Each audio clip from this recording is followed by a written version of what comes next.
Assalamualaikum warahmatullahi wabarakatuh.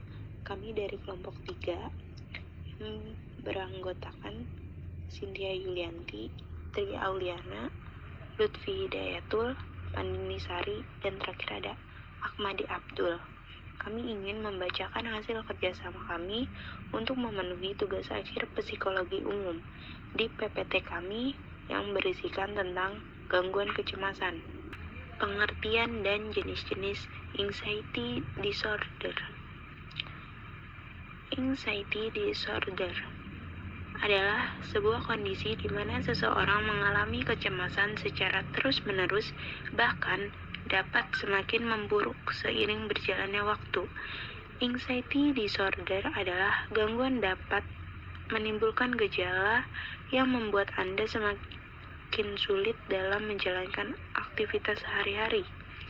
Kecemasan biasanya berupa perasaan takut dan gelisah. Ketika Anda mengalami kecemasan, mungkin Anda akan berkeringat, merasa gelisah atau tegang, dan detak jantung menjadi cepat.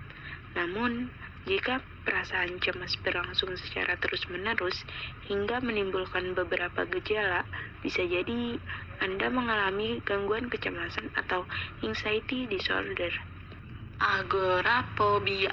Anda mengidap agorafobia jika memiliki perasaan takut dan sering menghindari tempat atau situasi yang menyebabkan Anda merasa panik, terjebak, tidak bisa minta tolong, dan merasa malu. Generalized anxiety disorder. Generalized anxiety disorder yaitu kecemasan kronis yang ditandai dengan rasa khawatir dan tegang yang berlebihan. Jenis gangguan kecemasan ini berlangsung secara terus-menerus dan cenderung tidak terkendali. Panic disorder. Seseorang yang mengalami kondisi ini umumnya juga menunjukkan gejala-gejala fisik seperti keluar keringat berlebih, nyeri dada, sakit kepala, napas memburu, dan detak jantung yang tidak teratur.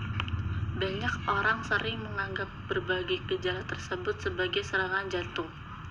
Gangguan panik ini bisa ditandai dengan munculkan serangan panik seperti di atas. Serangan panik bisa dialami kapan dan di mana saja. Beberapa orang mungkin akan mengalami serangan panik hanya dalam hitungan menit, sementara lainnya bisa mengalami hingga berjam-jam. Selective mutisme atau dikenal sebagai bisu selektif adalah kondisi saat seseorang tidak bisa berbicara pada situasi sosial atau kepada orang-orang tertentu. Sebagai contoh, Anda tidak bisa berbicara saat berada di tempat umum, padahal Anda tidak memiliki masalah dengan berbicara saat berada di rumah. Hal tersebut biasanya terjadi karena ekspektasi untuk berbicara pada saat-saat tertentu menimbulkan perasaan panik yang berlebihan, hingga lidah rasanya keluh dan Anda tidak mampu menggerakkannya. Gangguan kecemasan sosial atau social anxiety disorder. Social anxiety disorder alias kecemasan sosial adalah rasa ketakutan ekstrim yang muncul ketika berada di tengah-tengah banyak orang. Gugup ketika bertemu orang lain, terutama orang asing atau orang yang cukup penting. Itu wajar saja, namun ketika Anda selalu merasa gugup, bahkan takut berada di lingkungan baru sampai berkeringat dan merasa mual, Anda mungkin mengalami kecemasan sosial. Gangguan kecemasan berpisah atau separation anxiety disorder. Jenis yang satu ini biasanya dialami oleh anak-anak pada masa tumbuh kembangnya. Biasanya kondisi ini disebabkan perpisahan yang terjadi antara sang anak dengan orang tua atau figur pengganti orang tua di sekitarnya. Fobia spesifik. Fobia spesifik juga masuk dalam jenis anxiety disorder. Kondisi ini merupakan ketakutan yang berlebihan dan terus-terusan terhadap suatu objek, situasi, atau aktivitas tertentu yang umumnya tidak berbahaya. Contohnya fobia badut, fobia laba-laba, fobia ketinggian, balon, jarum, darah, dan lain sebagainya. Orang dengan kondisi ini tahu bahwa ketakutan yang mereka alami berlebihan, tetapi mereka tidak bisa mengatasinya. Tentang gangguan Yang pertama ada genetik. Kemungkinan memiliki gangguan kecemasan dalam riwayat keluarga. Kedua, kesendirian.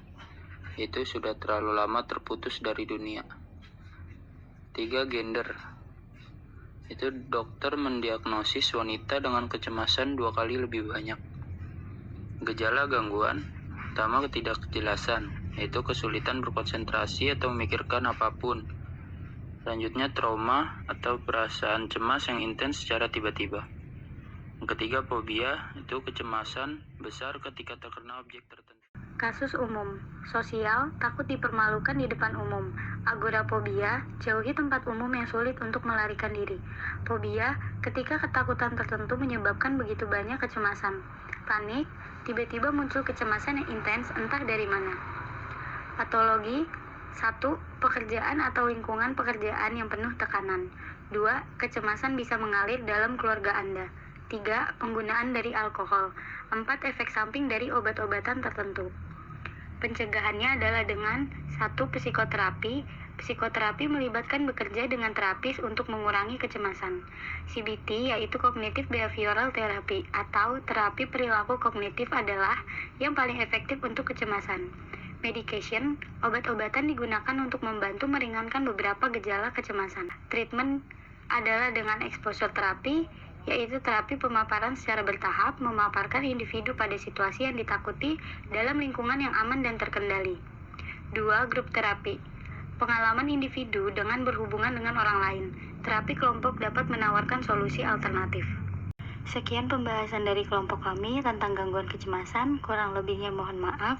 Terima kasih. Wassalamualaikum warahmatullahi wabarakatuh.